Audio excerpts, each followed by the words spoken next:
Welcome to this edition of our weekly webinar series, sponsored by the Committee on the Present Danger China, which I am very proud to be the vice chairman. My name is Frank Gaffney. We are presenting to you a very special program today in which we are really going to feature one presenter to offer a detailed briefing on a subject that I think has been evident for quite some time, but until she really put her finger on it and characterized it, for me, extremely helpfully, on Steve Bannon's War Room program recently, it hadn't quite clicked. And it seemed to me that it warranted a deeper dive. So we'll be talking about that presenter and her briefing, as well as our other guests in just a moment. But before we do, I wanted to just bring you up to speed on a very important development in just the past 24 hours. We've been championing, as I suspect you know, if you are a subscriber to these programs or otherwise familiar with the work of the organization that makes them possible, the Committee on the Present Danger China, all of which can be facilitated by your visiting presentdangerchina.org. The committee has had as a very important focus of effort from its inception about 7 years ago now, the idea of doing something material to defeat the Chinese Communist Party, taking a page really out of the playbook of my old boss, Ronald Reagan, who was able to engineer the takedown of the Soviet Communist Party by going after, among other things, but very importantly, its hard currency cash flow. This was a strategy that was articulated and facilitated by one of his subordinates on the National Security Council at the time, Roger Robinson. Roger has been a guest on these webinars on numerous occasions. He was at the time in the Reagan administration the senior director for international economic affairs. And he helped really devise, as I say, the means by which President Reagan could implement his strategy that he famously called, "We win, they lose," by essentially making it impossible for the Soviets to sustain their military activities, their political warfare and other stratagems. Indeed, the party's hold on power. As Roger is fond of saying, it was no accident that one day after they declared bankruptcy, the Soviets announced the end of the evil empire. We are very appreciative that Roger Robinson has, in most of the years since, devoted himself to addressing a similar and indeed arguably vastly greater threat that we currently face from the Chinese Communist Party, Soviet Communist Party's counterpart, much more shrewd, much more skillful, and much more successful, specifically in accomplishing something that eluded the Soviets, namely to make the United States, and specifically Wall Street, and most especially its clients, institutional and retail investors, in the underwriting of not only the operations of the Chinese Communist Party, or CCP, but also their spectacular buildup militarily and in other ways. The Belt and Road Initiative, about which we'll be speaking in due course in this webinar, about the political warfare and other lines of attack that make up, when taken together, the Chinese unrestricted warfare against our country.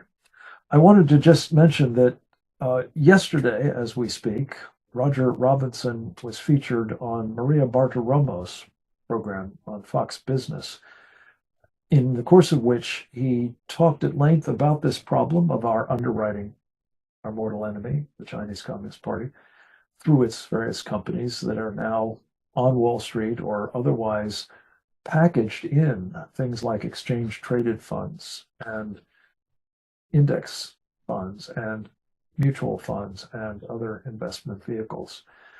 Roger also mentioned in the course of this important conversation, and I commend it to all of you, it will be located on our Committee on the Present Danger China website here in a little bit. But the specific focus of that conversation was the imminent introduction of a Hong Kong initial public offering of a company known by its acronym as CATL, or CATL, if you will, CATL. This company has recently been sanctioned by the Defense Department for its work supporting the People's Liberation Army's artificial intelligence weaponization. It happens that it has also been deeply involved with another Chinese company responsible for running, basically, the Chinese gulag, the concentration camps and the like. It's called the Xinjiang Production and Construction Corps. It's essentially the means by which the genocide of the Uyghurs in Xinjiang is being operated. And CATL is a great enabler of that with its electric batteries and other capabilities. The point is, unless something is done about this, American investors are going to find they have CATL in their portfolios, which is a material risk to the investor. It's also, I believe, a strategic risk to our nation. By some estimates, JP Morgan, Bank of America, Morgan Stanley, and Goldman Sachs, the US banks that are bringing this IPO to the United States, hope to raise $7 billion for this Chinese military civil fusion company. Depending on demand, they may raise as much as 2 to 3 times that amount. And again, that money is going to go straight into the financial bloodstream, if you will, of the Chinese Communist Party. We think this is a terrible idea, but more importantly, it is utterly at odds with President Trump's recent National Security Presidential Memorandum, which he announced the America First investment policy. Our view at the Committee on the Present Danger China is we need no more of a China First investment policy from the sponsors of this IPO and from the companies like CATL that are being brought into the portfolios, as I say, of mostly unwitting American investors. We call on President Trump to block this new entrant into our capital markets, to spare investors the risks associated with it, and to spare the country the further embroiling in the enabling of a People's Liberation Army that has its sights set on not just our military men and women, but on every American. So let me get back to the business at hand. The concluding and segueing comment is, Wall Street is doing this because it is what the Chinese communists call a captured elite. It has been corrupted by various commercial arrangements, commissions, retainers, what have you. And it has implicated, by some estimates, over 100 million investors. It is happening here, but the playbook, the political warfare, the United Front Work Department, the co-option, the corruption, is very much the focus of today's topic. What is happening in what our main presenter calls the Pacific Heartland? And what will that mean for our heartland here in the United States, as well as others around the world, notably Taiwan, the Philippines, Vietnam, South Korea, Japan, Guam, Hawaii, others in the region, as well as I say, in the continental United States and points further east, Europe and beyond. We're going to get to that main presenter in just a moment. Before we do, I will just say a word of very brief introduction, because he's a regular on these programs. We're Captain James Fanell, United States Navy retired. Jim Fanell finished his distinguished career in naval intelligence as the Chief of Intelligence for the U.S. Pacific Fleet. He's these days with the Geneva Center for Security Policy, where he's a senior fellow. He's the co-author with Dr. Bradley Thayer of a really important best-selling book, Embracing Communist China, America's Greatest Strategic Failure. We were able to catch up with him in connection with an interview I did yesterday for our show, Securing America, and he gave us some very important introductory remarks to today's special presentation. Let's go to the video with Captain Fanell now. At the strategic level, we're facing the Chinese Communist Party, who is dedicated to essentially taking over global control of the world and displacing the United States. If they can do that without firing a shot, they prefer to do that, and they've been able to take lots of territory that way. They took Hong Kong recently, they're controlling Xinjiang, they took Tibet by force many, many years ago, but they control it now, and they're taking over the United Nations, the World Health Organization, World Trade Organization. They're trying to displace our currency. They got problems, but that's their goal, and part of that goal is to make sure that they have the military wherewithal and capabilities to be able to achieve what they want if they can't get it through non-kinetic coercive measures like political warfare and things of that nature, and economic warfare. And so they've been building up for the last 25 or more years a military that's designed to help them achieve some of their goals. And the first goal for them, obviously, is to restore what they believe is their territorial integrity. And that includes, obviously, Taiwan. We've seen them over the last decade take control of the South China Sea, building 7 islands down there that are, they told us were just going to be islands, but then turned into military installations after they said they wouldn't. These are 3 of them are really key. They're the size of Pearl Harbor in terms of pier space and runways and things of that nature. They're threatening our allies and friends in Japan, in the Senkaku Islands in the East China Sea, and the lower Ryukyus, the Nansei Shoto. They're causing North Korea to be a bad actor and in helping them in their missile program. But first and foremost, they've built a military that is designed to destroy the United States Pacific Fleet and the United States Navy.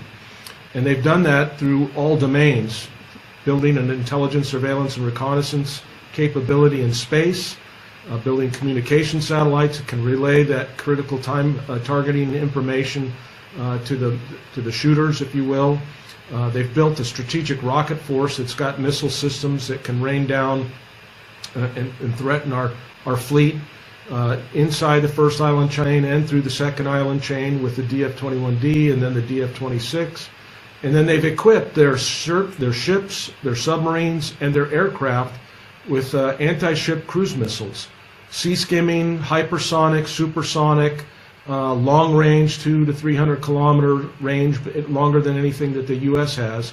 And they've invested that in a way to basically say, well, they're going to try to dominate everything inside the first island chain and keep us from being able to come in and defend Taiwan or defend our rights and interests in that region, and to disrupt what we have created since the end of World War II. And they've gone in a period of just a decade. They've gone from no aircraft carriers to 3 aircraft carriers. They've gone from 0 cruisers. Now they have 10 cruisers that are in the water. 8 operational. 2 will probably be operational this next year in 2025. They've gone from no amphibious assault carriers, and now they have 5, 4 of the type 075 and 1 of the type 076. They've gone from 1 ballistic missile submarine that was a kind of a relic from technology that was given to them from the Russians, the Ja class, that only test fired a missile once back in 1981, to now having over 6 SSBNs of the Jin class that are equipped with the JL-3 submerged launch ballistic missile that has a range of close to 15,000 kilometers. It can range much of America from inside the first island chain or the South China Sea. They built the fast attack submarines to escort and protect those ballistic missile submarines. They built up bastion areas in the South China Sea. That's part of the reason for those islands down there, so that they can have sanctuary to be able to launch assured strikes against America with nuclear weapons. And they've been engaging in other kinds of warfare for us, sending people across our border and bringing in fentanyl that has killed hundreds of thousands of Americans over the last few years. And what you have from the American elite, the national security community, was basically 20 plus years of denying that this was happening. And now, since Trump's first administration, that veneer of engagement would have them become like us. That was taken off in 2017. And now you're starting to see more recognition of it and the need for a larger military presence in the Pacific. The Central Pacific Islands, which Cleo will speak about, they're central to this, as they were 80 plus years ago in World War II. Japan in that time basically invaded with military forces. That was their lead-in to places like the Solomons or Tarawa, which is Kiribati today, and the other areas. The Japanese came in with their Imperial Japanese Navy and their army, and they took control militarily.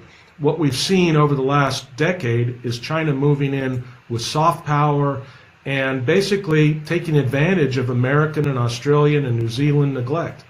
We kind of presumed that we would have this kind of relationship with these islands, and they would stay allied with us, and we wouldn't have to do much. And what's happened is that we neglected them, and China has put attention on them and has now gained footholds in several of the islands throughout these the Central and South Pacific. And China now is a valued economic trading partner. They're helping with security forces for police things like we see in the Solomons. They're setting up Belt and Road Initiative deals, and they're cementing their position in these critical islands that, if left unchecked and unremarked by the United States in the time of a conflict, they would be able to cut America off essentially from any and all trade with Japan, with Korea, with Australia, natural resources. And it would be bad for those countries, it would be bad for us. And if we were to then have to worry about fighting a kinetic war to try to defend the 23, 24 million people in Taiwan or millions more in Japan, we would be in a militarily disadvantaged position because we wouldn't have the access to operate naval and air and marine forces from those islands like we did so long ago. And we'd have to go back and fight and retake the same land that we did at Tarawa and Guadalcanal and Iwo Jima and these kind of places. And this is the real perniciousness of what's happened in this last 30 years when we failed to look and prepare for the Pacific threat, that we ignored what we had paid in blood in World War II and recognized that we needed to defend that. And that meant investing and spending time and making sure that we were keeping our allies and friends in those islands with viable economies that were mutually beneficial to the United States and their countries. And we kind of ignored them and took them for granted, and we put them on some kind of welfare status, if you will. And they're rightly now concerned that if the welfare checks don't come, then they're going to go look for help and assistance from the Chinese Communist Party, who's more than willing to give them help without strings attached, so that they can then use those places as jumping off points to be able to attack the United States. Captain Fanell, thank you for an excellent introduction to today's topic. We're going to, I believe, hear a considerable expansion on his closing point, that we as a nation the persons of Marines and naval personnel and many others, including allies, bled and died to retake, and hold critical parts of the Central Pacific Islands that are now very much under assault by the Chinese Communist Party's political warfare activities. And much as with our own Wall Street, real inroads have been made. And our next presenter has made it her life's work to both understand the strategic importance of the Pacific Islands, the Indo-Pacific Islands, I think more accurately, as well as the incredibly high stakes if we fail to learn the lessons of history, and we are doomed to repeat at great cost the corrective actions that are assuredly going to be required if we're capable of them. That presenter, at long last, I'm pleased to introduce, is Cleo Paskal. I call her Cleo Paskal, but I think she pronounces it Cleo Paskal.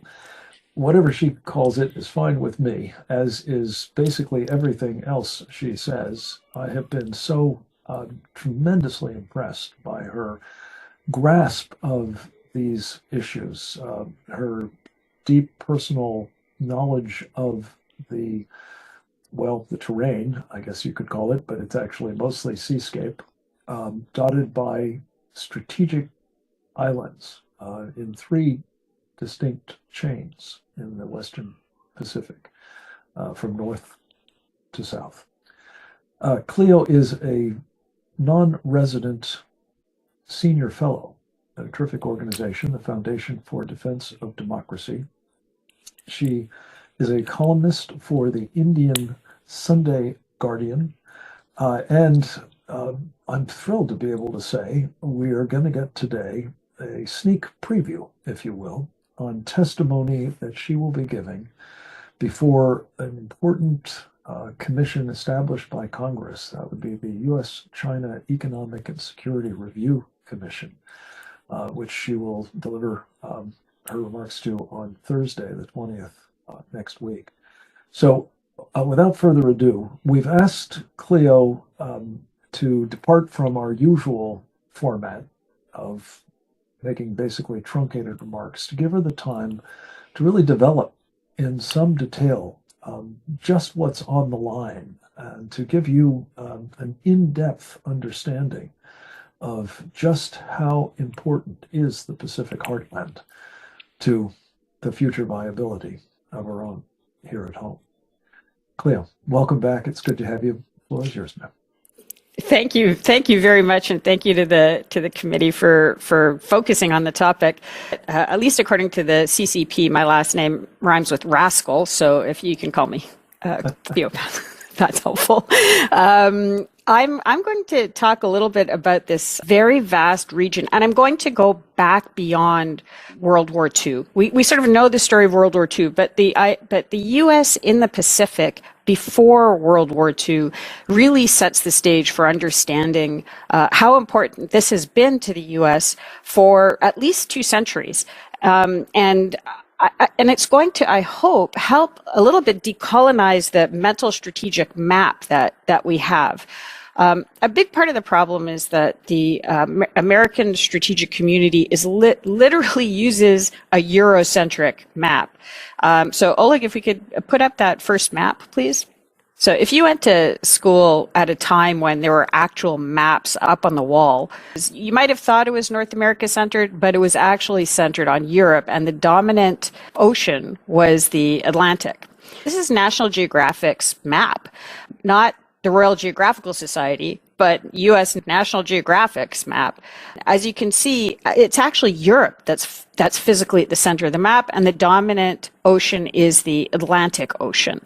And in many ways, that shaped our way of looking at the world. The Pacific is literally at the edges of the map. It's hard to understand how it bridges North America to Asia or what's in that Pacific. It sort of shaped us, and And we see it also in strategic thought. If you've done any courses on the history of geopolitics or anything like that, you'll be very familiar with the next map. Next one, please, which is Mackinder's geographical pivot of history. This theory, the heartland theory, is that whoever controls that pivot area, which is basically the kind of the Volga to the Yangtze to the Arctic to the Himalayas, controls what Mackinder called the world island. Now, the world island was Europe, Asia, and Africa. The idea was that that pivot area controlled 50% of resources known at the time. This dates from 1904.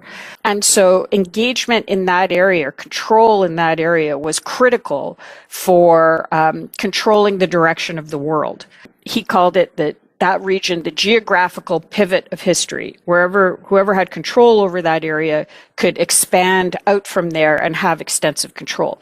There are a few things from a North American perspective and from a modern perspective that don't quite make sense. First of all, as you can see, North America isn't really considered that critical. It's part of this outer crescent. But also, there was an assumption that what was behind the pivot was what Mackinder called an icy wall.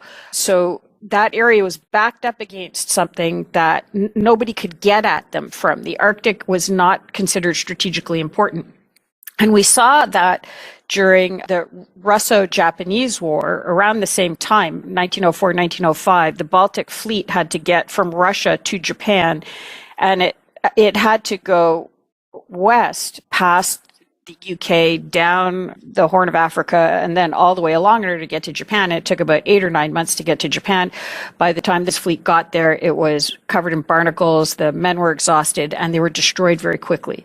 Now, you can, during certain times of the year, and depending on on your naval assets, you can get across the Pacific from that area, from the Russian Arctic, very quickly into the Northern Pacific. So it's changed that part of the strategic map. But this is still, you will still hear people talk about the geographical pivot of history, Mackinder's heartland, how important it is. But it's a very Eurocentric view. This is important to Europe. It's not necessarily important to America. And America knew it from very early on. Next slide, please.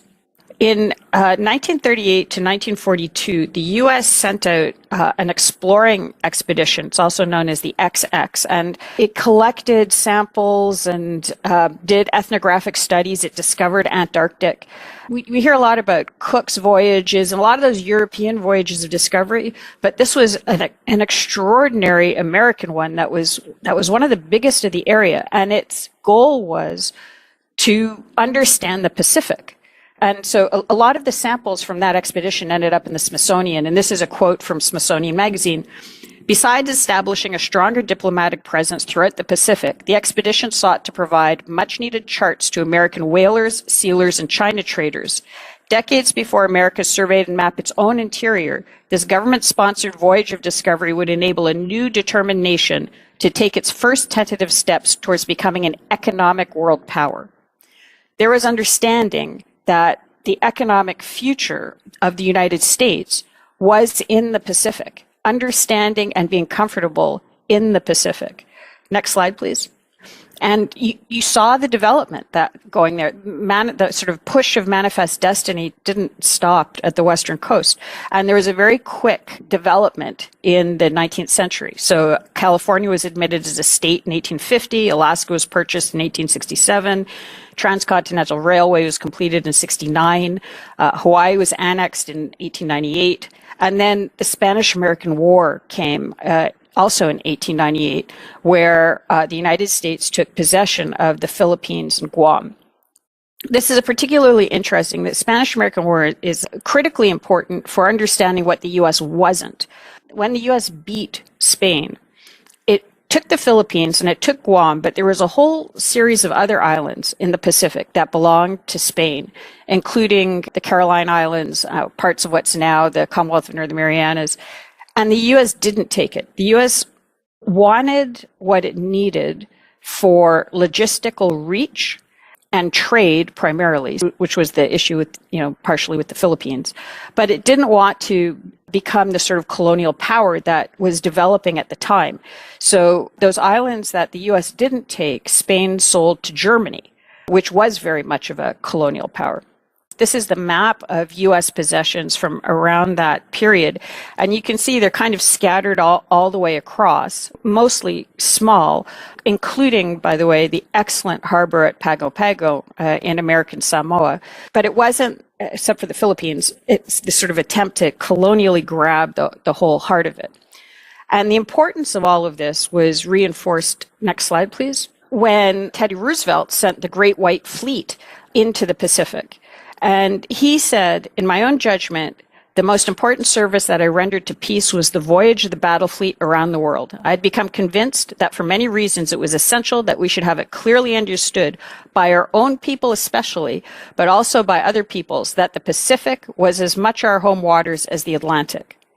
So this understanding of the importance of the Pacific, I mean, it's 200 years old as you go, from the XX, you know that, but President Roosevelt made it very clear. And if you look at the route of the Great White Fleet, he stopped at all these places which had just become part of America. Hawaii, Pago Pago, Australia, New Zealand, but then Philippines and on up. It was really kind of saying, we're here to stay. Then World War I came. And if you remember, I mentioned that Spain sold some of its territories to the Germans. And what happened during World War I was the Japanese moved in and took those German possessions. Next slide, please. And so you had a situation, this is a little bit maybe unclear for some people to see, but where you had the United States in sort of the top right, that's the Hawaiian Islands, and you had the United States over to the left with the Philippines. But in between the Philippines and the United States was this massive Japanese mandate in the Central Pacific. So it expanded down from Japan through that whole Central Pacific area. So that's now what is Commonwealth of Northern Marianas, Palau, Federated States of Micronesia, and Marshall Islands.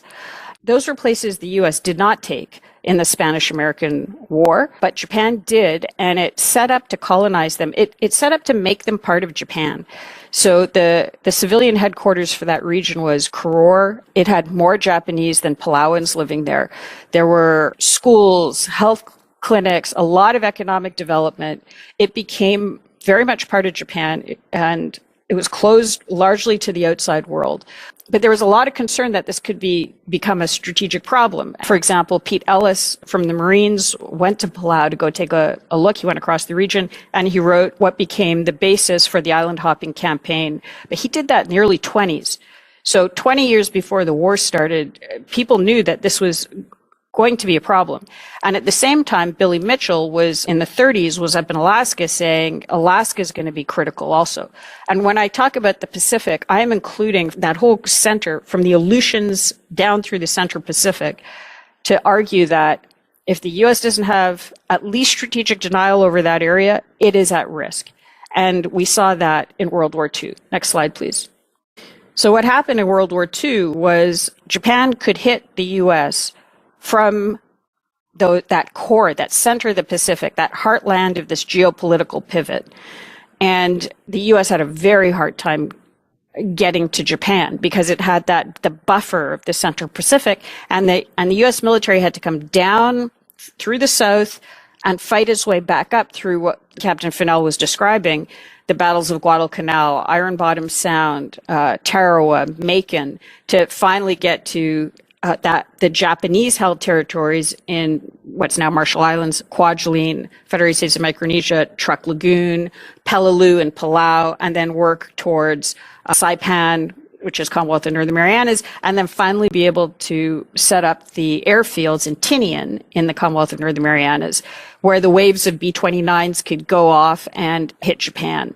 And ultimately, it was a B-29, the Enola Gay, that took off from Tinian and dropped the bomb on Hiroshima and started the process of the end of the war. Japan knew as soon as it lost Saipan that the U.S. was within striking distance, and it was considered its inner defense perimeter, and it was probably heading towards the end. The understanding of the importance of the control over that region, or at least strategic denial, and the cost that it took in human lives and in suffering of the locals was tremendous. I would argue just because there was a misunderstanding of the importance of the center of the map. Next slide, please. After the war, the exact same area that was the Japanese mandate reverted to the UN, and the UN Security Council gave it to the United States, specifically the Navy, to administer as the only strategic trust territory. As you can see from the map in the upper left-hand corner, it covers an area that's almost the size of the continental United States, very large. The U.S., again, it really is an uncomfortable colonial power. And in the 60s, it set up the Congress of Micronesia with representatives from across the region, local representatives, so that they could discuss how to move forward. But the underlying red line for the U.S. was this region cannot be in a position again where a hostile power can use it to hit the U.S. The negotiations went ahead, and the Commonwealth of Northern Marianas decided to join the United States. So next slide, please. So this is the current map. Everything in dark blue is what currently belongs to the United States, including the Commonwealth of Northern Marianas, which is to the left and just above Guam. And you can see that's where the U.S. and Japan share a maritime boundary. That's how far into the Pacific the United States is. The CNMI, Commonwealth of Northern Mariana Islands, is the closest U.S. location to China. It's about 1,600 miles from China, and obviously kind of even closer to Taiwan. The rest of that zone, what became those three countries, next slide, please, Palau, Micronesia, and Marshall Islands, they became independent, but they entered into this agreement with the U.S., which is unlike anything the U.S. has ever agreed before. It was agreed on the U.S. side because it didn't want to be a colonial power, but it also couldn't afford any other hostile control in the area. So these three countries entered into what's called the Compact of, each of them have their own Compact of Free Association with the United States. Next slide, please. Has a lot of elements to it, but for what we're talking about, this was the core of it. Independent countries, but the government of the United States has full authority and responsibility for security and defense matters in or relating to Marshall Islands, the Federal States of Micronesia, and Palau.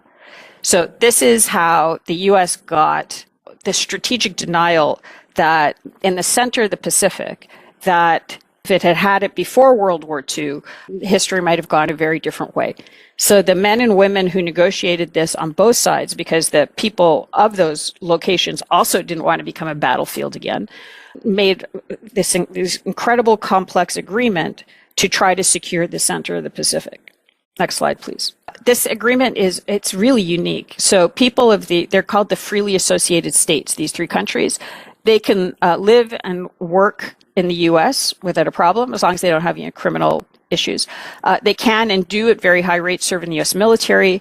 This picture is a picture of the post office in Koror and Palau. Remember, it's an independent country, but it has the U.S. flag at the same size as the Palauan flag because it is considered domestic mail. And one of my concerns actually with what's happening with Doge and the post office is somebody might not understand how important this element of post office support to the region is, because this is what enables them, for example, to order off Amazon, to send packages back and forth with relatives. It is the post office is an incredibly important symbol of that linkage between the U.S. and these three U.S. freely associated states. So that's something to keep an eye on. Their school system is synchronized to the U.S. system, so moving back and forth makes it a lot easier for the families and students. They can study at U.S. state universities at in-state rates. Their appliances have U.S. voltages and plugs. They're not members of the Commonwealth. They use American spelling. They drive on the right. They have access to U.S. weather services, FAA, and other government services. And again, as those are being cut or adjusted, awareness of what this might do in the FAS is going to be incredibly important. No other countries in the world have this sort of thing, and certainly not in the Pacific. So when we talk about the Pacific Islands, these three countries are totally different.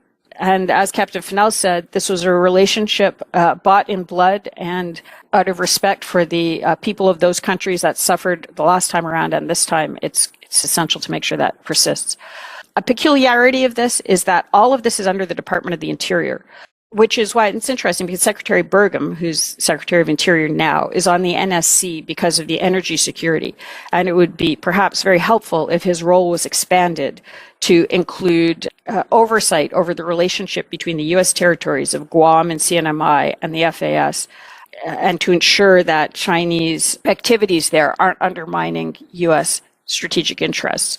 That office, Secretary of the Interior, is actually the front line of defending U.S. strategic interests and the relationships with the countries of the Central Pacific. He's already on the NSC. It would be great if that could be expanded to include preserving and protecting this relationship and promoting this relationship. Next slide, please. If you take a look at the strategic map, a very traditional kinetic map, if you're a planner sitting in Indo-Pacific, for example, or the Pentagon, you look at this, you've got all these U.S. territories in dark blue. You've got the freely associated states in a little bit lighter. 2 out of the 3 of them recognize Taiwan, which gives them an added layer of protection. That means there's no Chinese embassy, so no Chinese forward operating location. And then you've got this turquoise color that is the defense, the treaty allies. So it looks like you're okay. Next slide, please. And Mr. Gaffney talked about the first and second, and then, of course, there's a third island chain that we talk about a lot, these north-south chains. But actually, if you look at it sort of how we're looking at it here, and you understand that it's the Central Pacific that's important, it's this east-west corridor of freedom, including freedom of navigation, that allows you to get to the first and second island chain that are what's critically important. And this was the problem that the U.S. had in the lead up to World War II. It had also focused off the coast of Asia. It had focused on Philippines and Guam were fine without realizing that, that whole center of the Pacific is not fine, and being able to get to Philippines and Guam isn't going to be possible. So they're going to suffer several years of horrific occupation.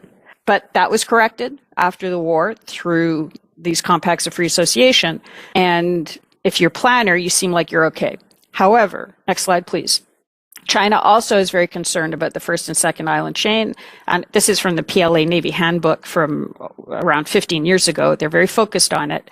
So what they've been doing is, okay, we understand the U.S. kinetic map. We fight in a different way. We use unrestricted warfare. We're going to use all sorts of agreements and elite capture and strategic corruption to gain influence within countries and to be in a position to basically hop the chain and do what the U.S. did during World War II. During World War II, in the kinetic map, the center of the Pacific was too hard for the U.S. So the U.S. had to come up through the bottom and then come hit it from behind as it was trying to degrade it internally.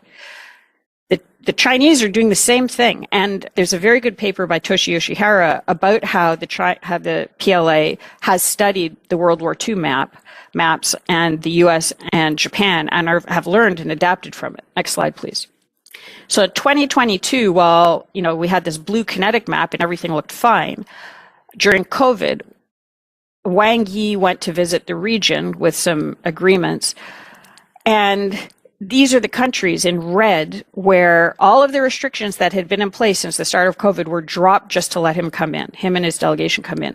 To me, that's a proxy for understanding how much influence they had to get them to not only to want to, but to get them to drop their health restrictions that people couldn't come home for funerals. But Wang Yi could come in for a 2-day photo op and talking to people in these countries.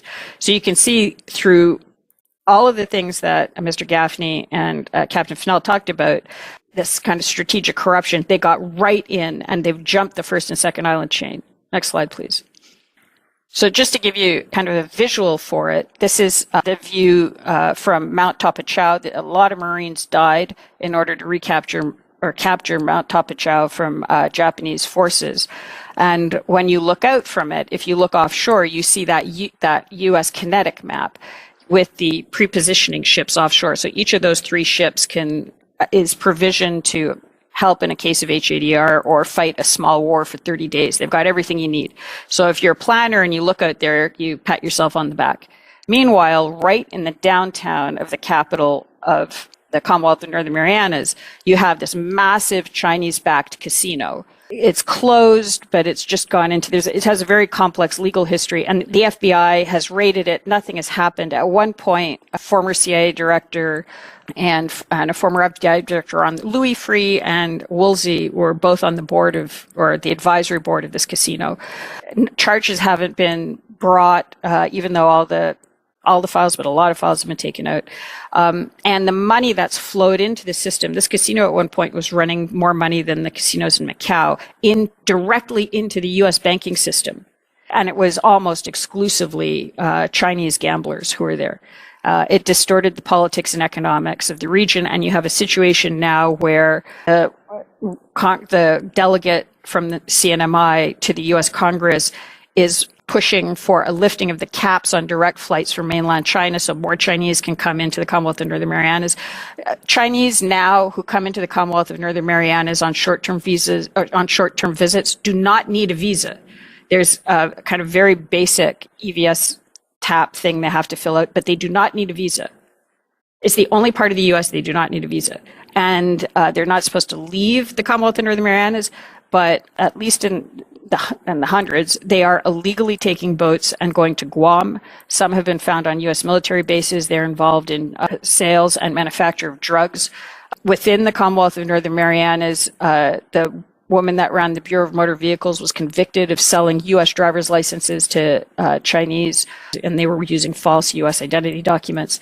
It is a huge gap in a U.S. understanding of the strategic importance of this area. And it is facilitated, and this is again something Captain Fanell mentioned, by economic distress. They need different economic options so that the people who are saying the only economic option for us is Chinese tourists are shown for what they are, which is not being willing to go after all these other options. And I think that in some cases, actually, some of those other options are deliberately at least slowed down or ignored by those who are pushing for the Chinese tourists only option. The governor of CNMI has been repeatedly requesting FBI investigators, Treasury, to come in and clean up Doge, whatever it is. There is a lot of money missing from the last administration in the Commonwealth of Northern Marianas, and he wants it cleaned up. And this is the core of it. If we don't go after the strategic corruption in places like the Commonwealth of Northern Marianas, which is the United States of America, and so it's not difficult, then that whole geographical pivot of history that cost so many lives the last time around is going to turn increasingly red. The Chinese will be able to go down from the bottom like we've seen, and increasingly corrupting those into the heartland, and again be in a position to cut off the Americans who are in the Commonwealth of Northern Marianas, Guam, American Samoa, and make it very difficult for the U.S. to get across. Whoever controls that heartland of America's real geographical pivot of history is in a position to strike a dagger into the heart of U.S. defense and security. Next slide, please. This slide comes from Captain Fanell, just to show that the Chinese are not messing around. On the left is certain kind of naval assets in 2000, then naval assets 10 years later. I don't know if he's updated the map, but even this gives you a sense of how they're building up. And in 2008, Admiral Keating, who is then commander of PACOM, told the Senate Armed Services Committee that a senior Chinese officer suggested to him, you take Hawaii East, we'll take Hawaii West, we'll share information, and we'll save you all the trouble of deploying your naval forces west of Hawaii. This is something that President Roosevelt would have identified immediately as a very serious problem. What happened to the U.S. during World War II was a failure to understand the importance of this geographic pivot of history to the U.S. But U.S. strategic understanding of this goes back at least 200 years, and we're going to need to go back to that in order to put the pieces in place to be able to defend the Americans who live in the area and the people of the freely associated states who have been such help and support to the U.S. during and since World War II. And to ensure that their security and U.S. security and prosperity is viable. Next slide, please. This is how you say thank you in Chamorro. Chamorro is the language of the people of Guam and the Commonwealth of Northern Marianas. It is an American language. And I highly recommend you go out and visit. It is a beautiful part of the United States of America, and it would be great if we got more American tourists rather than Chinese tourists. And if you want to bring business along and help build up the economy, even better. Thank you. Cleo, what a tour de force. Thank you for taking the time to go through this really masterful depiction, historic as well as very much contemporary, and looking forward as well. We're going to have one more brief presentation by another of our duty contributors to these webinars. Colonel Grant Newsom is going to talk a little bit more about the principal means by which so much of what Cleo has just described is taking place, namely corruption, strategic corruption. Let's go to a video with Colonel Grant Newsom, also from our Securing America program. The Pacific Islands and that Central Pacific, South Pacific, Southwest Pacific, when you think about it, the way it's been treated for many years is like those old maps you would see in the Middle Ages when they would get beyond the coast, out, say, the coast of Europe, and they would then have question marks and dragons and waterfalls where the world ended. That's kind of how it was seen by both the U.S. military, U.S. civilians as well. It was just an area that nobody paid much attention to, didn't know much about it. You would have, of course, a few desk officers and a few officers and maybe some diplomats here and there who did, and they tried to get people's attention, but they really couldn't with any great success. In fact, that expression, benign neglect, which you hear about if you follow foreign affairs, was actually coined to describe the U.S. treatment of the freely associated states, Palau, Micronesia, and Marshall Islands. It gives you some idea. When it came to the military, there was something called Operation Christmas Drop, when the Air Force would deliver presents by air, just drop them off onto small islands in the Central Pacific. And this was considered the great annual event, demonstrating that we really cared about the region. Overstating it a little, but not by much. But fortunately, in recent years, the U.S. military, particularly Indo-Pacific in Hawaii, has finally recognized the importance of the Central Pacific and is paying some real attention, finally. But this is something that has really only come up maybe in the last 5 years, and to be really generous, you might say 10. 5 years is probably better. But there's something else here to remember, is that you could get the military part right of the Pacific. And say, like they're doing, you build airfields all over the place, you actually build ammunition storage areas, you have more people in the area training, exercising. You could do that, and you could still lose if you don't pay attention to political warfare. You build a nice $400 million runway on the island of Yap or on Tinian, and you find that you just might find that you built a very nice runway for the Chinese when they have actually gone about subverting the local political leadership in particular to draw it away from the United States. And that's a fight that takes place via political warfare. It doesn't take place with shooting. And you look at how the Chinese have insinuated themselves into the islands, all of them, over the last, say, 15, 20 years. And they have done it all without firing a shot. In fact, I would say the president of any Chinese-owned fishing company or timber company in these Pacific nations probably has more real influence than the commander of U.S. Indo-Pacific, than a 4-star admiral. The Chinese guys, he's there all the time. He knows people. He's influencing. And not just at the very top levels. It's actually quite down very low in society as well. These guys are there. They're offering scholarships for people's children to come study in China. They're spreading money around. They offer jobs. And at the same time, they're, of course, bad-mouthing the United States and the free world as well. They're also encouraging separatist movements in parts of the Pacific, Federated States of Micronesia, the islands of Chuuk, that state has been under Chinese assault for a long time, encouraging and stoking secessionist movements, and that's not the only place. Even on the U.S. territory of Saipan, the Chinese put together, they funded a group to study the future political status of Northern Marianas, CNMI, Northern Marianas, and what that means is think about getting away from the United States. So the Chinese are always there.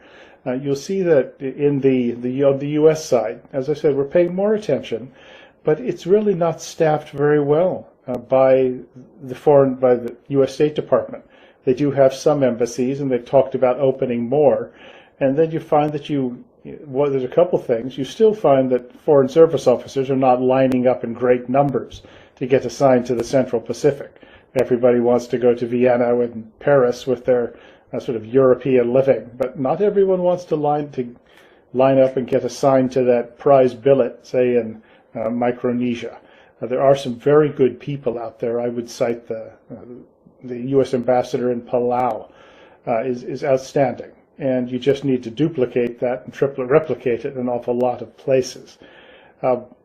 Now, you've also got a problem, and we can always, let's say, well, we're not paying attention, we need to do more, and that's true.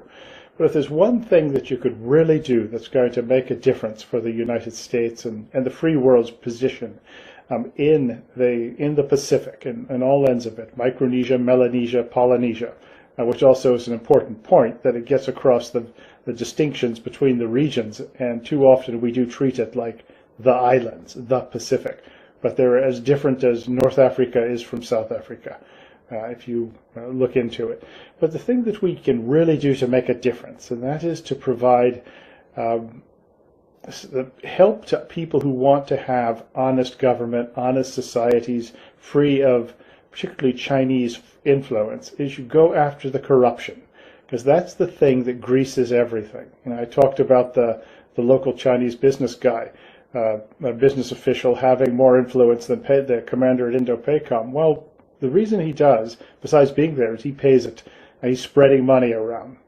Go after that, and you've got to make a difference. First, you have to apply some intelligence resources to it. This is not hard to find in most of these places. They're not big societies. There's not many places to hide corruption. And in places like the freely associated states, the U.S. can help provide and offer investigators and sort of the forensic support that these places need. And you find that honest people there, and particularly in their governments, want the help. They want to be able to expose this, prosecute it where you can. Often you can find a U.S. nexus, a U.S. connection, which gives you some jurisdiction. Also, in other parts of the Pacific, well, maybe get the Australians to actually start going after corruption in places like Solomon Islands, where a lot of this money is moved through Australia, put into real estate. It's not as if the Australians don't know, but they think that somehow this gives them leverage.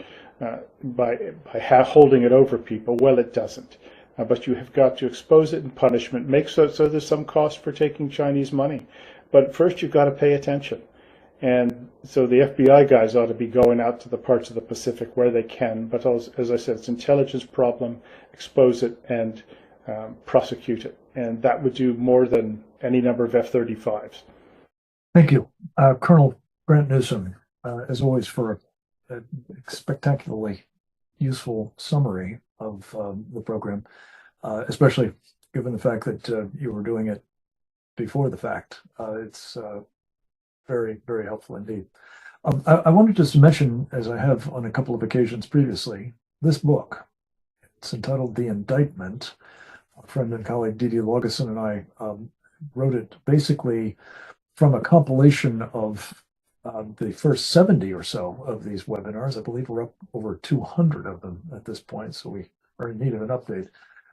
But the subtext of it is we do need, as Colonel Newsom was just saying, to be prosecuting, at a minimum, in the court of public opinion, if not in, Article 3 courts, those in the Chinese Communist Party, and certainly their friends in America, who are aiding and abetting, enabling, really, Chinese crimes against America, China, and the world. I commend the book to you. It I think, helps take the argument that we've heard from Cleo and from Colonel Newsom, that we have to begin countering this corruption, systemic comprehensive effort to capture elites here in the United States and elsewhere, including in what Claire so helpfully describes, and I think compellingly makes the case, is the pivot of history. So Claire, you are our only interlocutor for a little bit of question and answer. And thank you for, again, your presentation, but also sticking around to engage in it. Could I just ask one very simple and straightforward question? You showed on that image of the view of Saipan 3 pre-positioning ships packed to the gunnels with lots of equipment and food and medicine and other things needed to essentially support combat operations, all of which it appears are in line of sight of a facility owned and operated by the Chinese Communist Party. That would seem to be a bad place to be parking these vessels if that's a permanent anchorage. Is that the case? And if so, what on earth are we thinking? I have no idea. It's worse than that. The crew of those ships spends a lot of time on shore. Kids in Saipan will say, "We know something bad's happened somewhere in the world if the ships are gone." There's just this implicit assumption that everything is covered, that this region is secure, that underpins a lot of or has underpinned, I'm hoping it's changing now, and I think it is, a lot of the planning. There was Tinian, where those North Fields, where the North Field is, where the Enola Gay and all those B-29s took off from. Tinian is very close to Saipan, just you can see it. There's major military investments, at least in the hundreds of millions probably at this point, going in to rehabilitate those fields as a divert airfield. And it's a small island. Not a lot of people live there. And right on the dual use port, the little port where a lot of the equipment comes in and people come and go, the only building on that port is another little Chinese casino. Chinese linked casino. I mean, this is tricky, right? Because people will say, well, it's just a business, so we need business, so we need employees and all that stuff. And one of the issues is China's own 2017 national intelligence law, which says that any Chinese individual or Chinese company has to support Chinese intelligence efforts, or it can be punished or rewarded. If there is one Chinese national that's involved in that casino, and there are, then that's an issue, and it's right there. Everything is going past it. You don't know what's going on. It has a hotel affiliated with it. The reports are it closed. Now, I've heard recently in the last few days that there's still some activity going on there. So I don't know what's going on. And that's another problem, is you really need to be there and have the trust of locals in order to get a sense of what's going on. Because this what Colonel Newsham was described about the Chinese strategic corruption and engagement in the region has created an atmosphere of fear locally.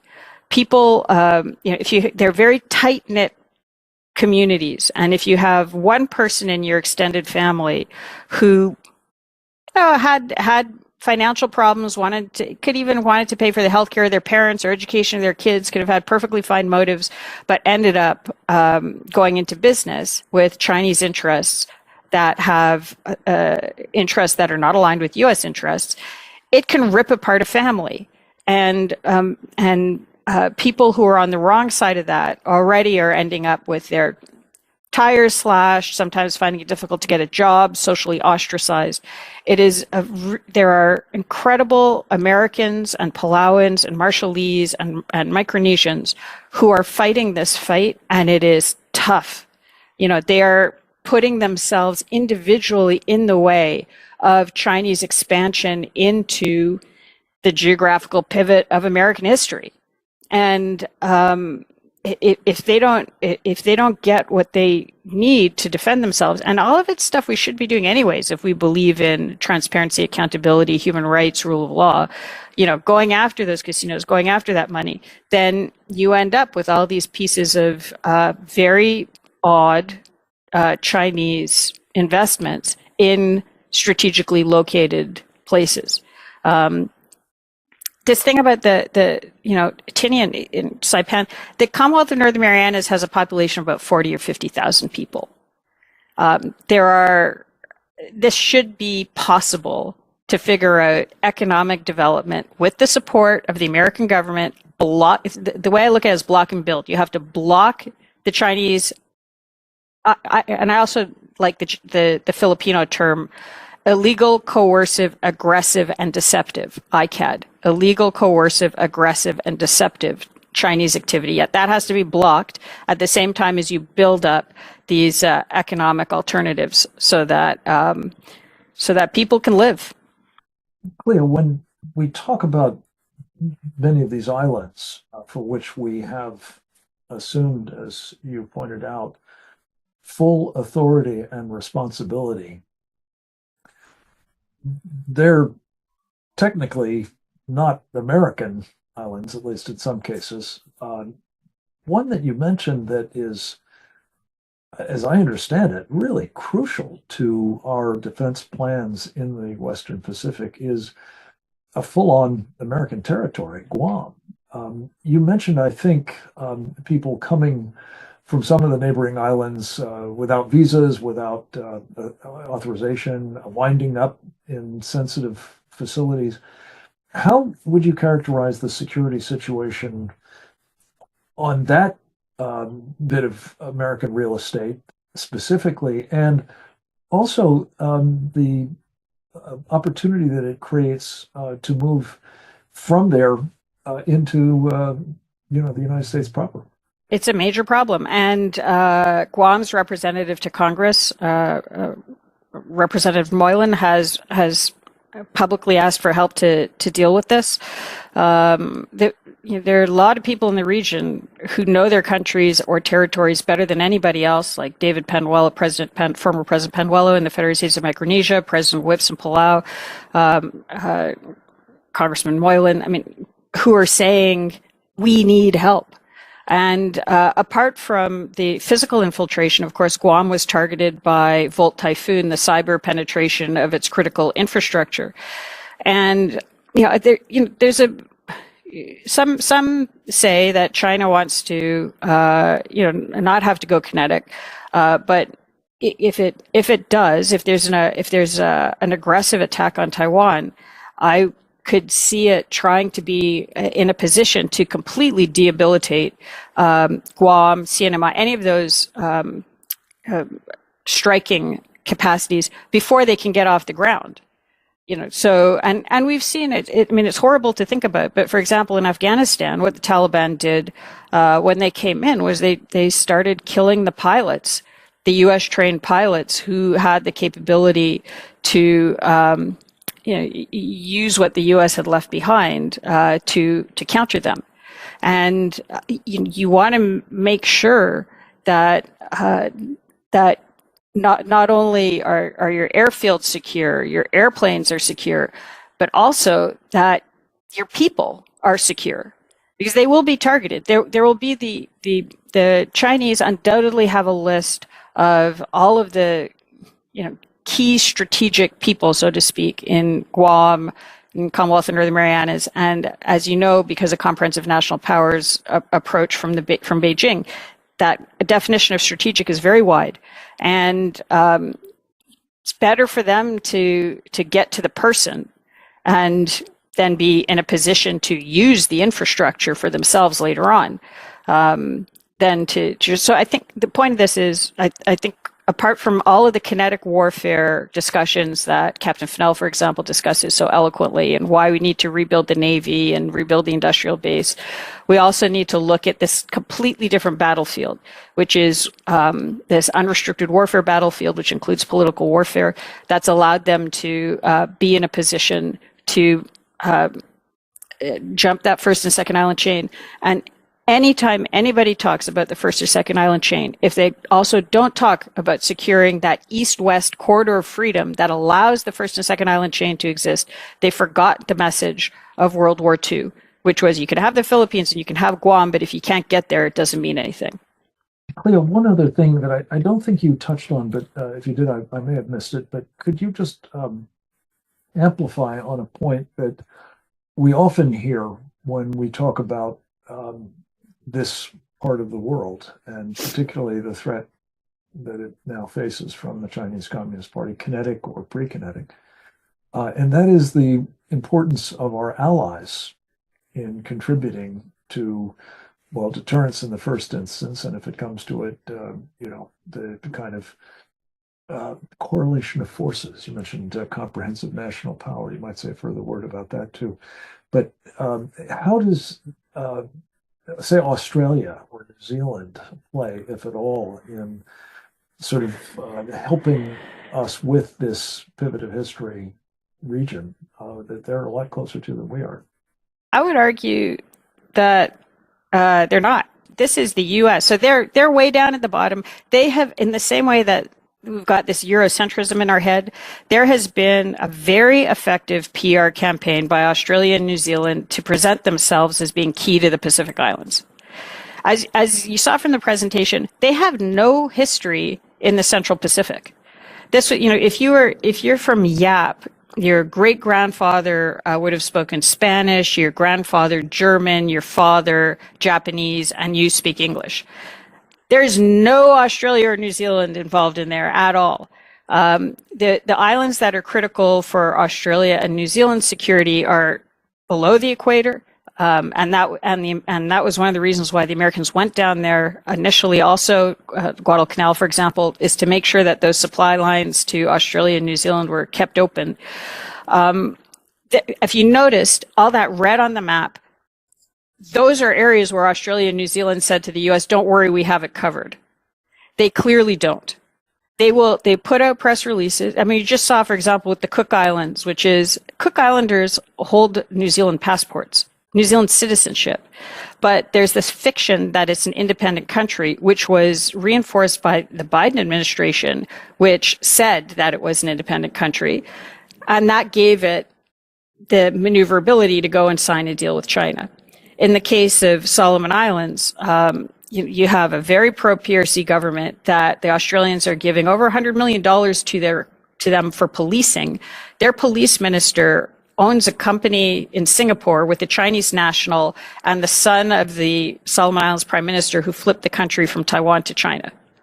As far as I'm concerned, and a lot of that Chinese corruption money that flows through that region ends up, the leaders, they'll take the money from China. They don't want to spend it in China. They buy property on the gold, in Australia and New Zealand. They use Australian banks, New Zealand banks to launder their money until the Australians and New Zealanders start going after that Chinese corruption money that is undermining security in the Southern Pacific and that is being laundered through their financial systems. I don't take any of their protestations about how useful they are as an ally seriously.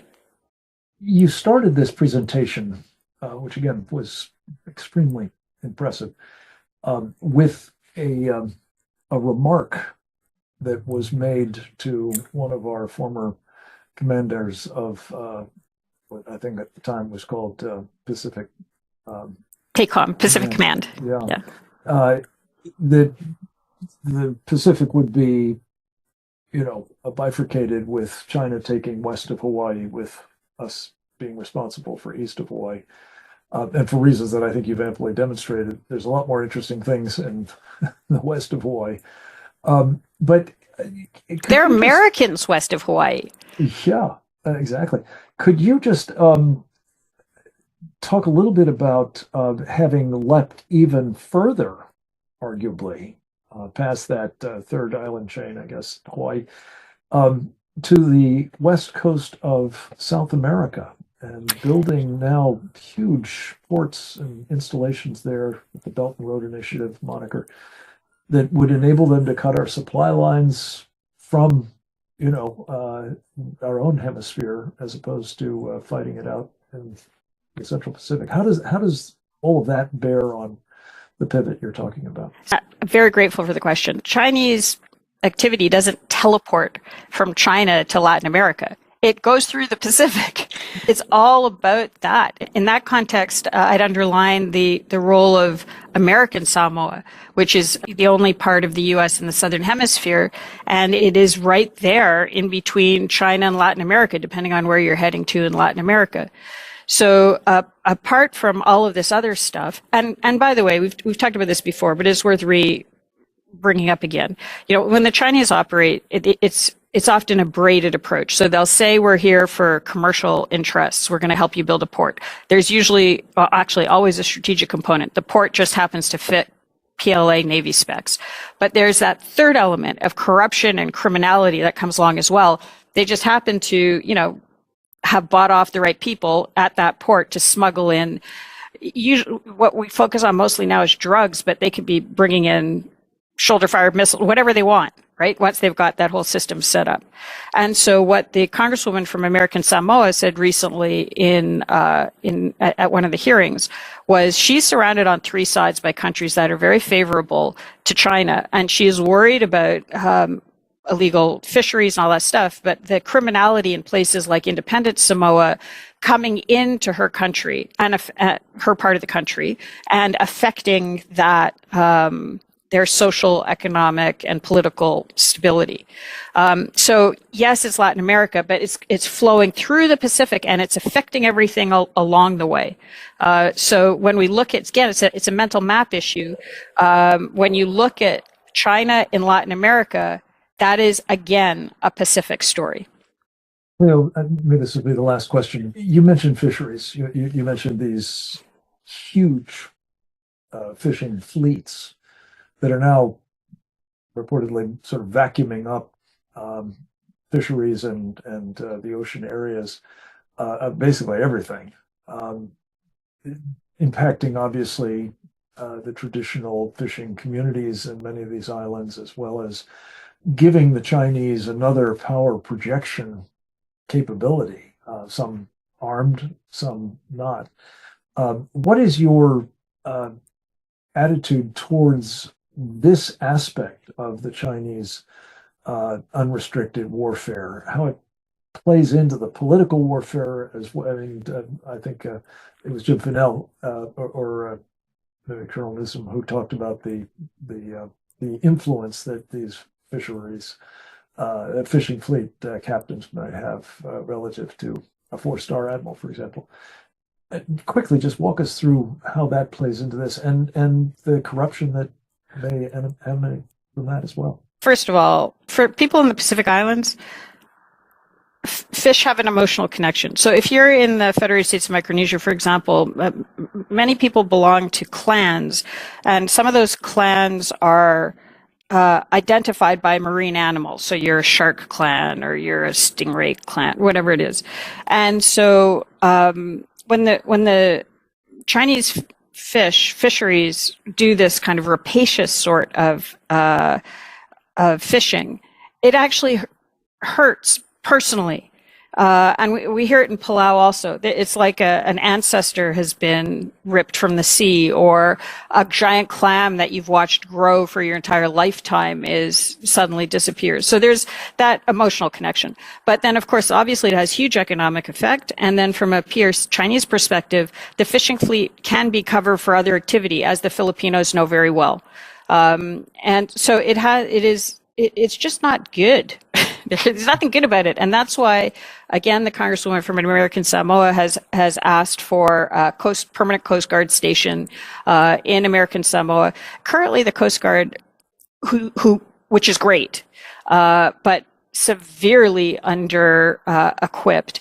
You know, they have, I think it's maybe about half a dozen ships to patrol an area about the size of the continental United States. So somebody once equated it to having half a dozen police cars to patrol the United States, and they only go 30 miles an hour. Right? They need help. Cleo, I think so do you. And one of the things that I'd like to see come out of this particular conversation is not only a heightened awareness and also your testimony next week before this important commission, but also a redoubled appreciation of the importance of what you've specialized in most of your professional life, and help from those of us who now have a better sense by far of what the stakes are in this Central Pacific specifically, but in dealing with the Chinese Communist Party's unrestricted warfare across the vast reaches of that ocean. I want to thank you for taking the time to share all of this with us. A dress rehearsal for you, perhaps a sneak preview for us of what you'll be telling the U.S.-China Economic and Security Review Commission next week. Your testimonies before the Congress, your writings in the Sunday Guardian in India and so many other places are tremendously appreciated. And we need, as I'm fond of saying, to have you go forth and multiply. We hope you can count on us to be party to that effort. Thank you again. Thank you to Captain Fanell and Colonel Newsham, as always, for their contributions. The work of our friend Oleg Atbashin, who makes all of this possible. We will look forward to his posting a slightly cleaned up version of this in the next day or so. I entreat you folks to please help us get this particular program and all of our webinars around to others who have a need to know about the threat we face from the Chinese Communist Party and the various ways in which they are trying to take us down and what we must do to protect ourselves and, I believe, the free world from their predations. With that, we'll say goodbye. Thank you again. Come back to us next week for another edition of our webinars on the CCP and its unrestricted warfare against America. God bless you all.